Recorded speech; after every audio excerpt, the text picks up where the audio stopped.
When I first met Daniel, he was nothing more than my husband's colleague. At least, that's how it started. He worked with Mark at the firm downtown, the kind of polished office filled with glass walls, smart suits, and people who measured their worth in promotions and late-night emails.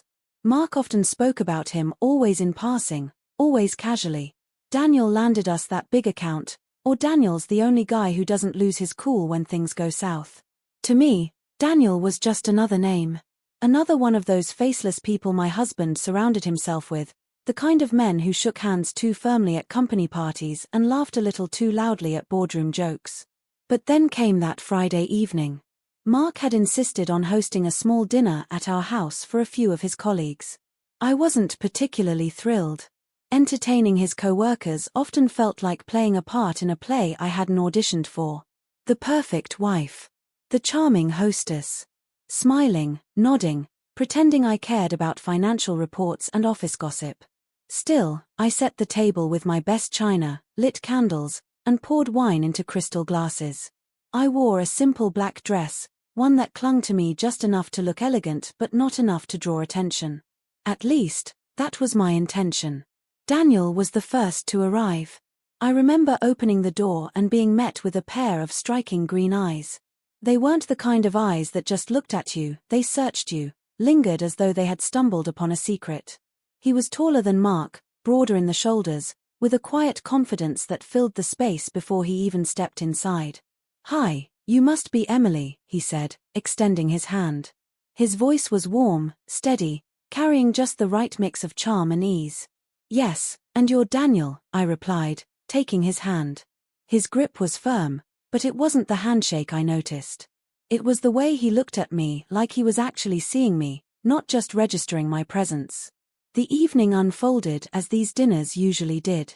People arrived, laughter filled the living room, plates were passed around. Mark played the role of the charismatic host, cracking jokes and refilling glasses.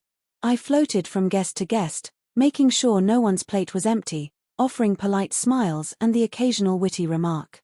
But every so often, my eyes drifted toward Daniel. And every time they did, I found his gaze already waiting for me.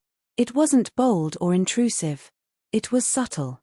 A fleeting glance that lasted just a moment too long, leaving a warmth in its wake. I told myself I was imagining it. That he was just being polite. That I was reading into something that wasn't there. But deep down, a part of me stirred, something I hadn't felt in a long time.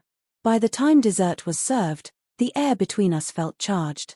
Not in a way anyone else would notice, but I did. It was there in the small exchanges. The way his hand brushed mine when I passed him the wine. The slight tilt of his smile when our eyes met across the table. When the night finally came to an end and guests began to leave, Daniel lingered by the door. Mark was busy saying goodbye to another colleague, so it was just the two of us for a moment. "Dinner was wonderful," Daniel said softly. "You really have a gift for making people feel at home." "Thank you," I replied, my voice quieter than I intended. Then it happened. That look. It wasn't just a look, it was an unspoken confession. His eyes held mine, steady and unflinching, as if he were silently acknowledging everything we'd both been pretending not to feel all evening. My breath caught in my throat. For a second, the world seemed to pause.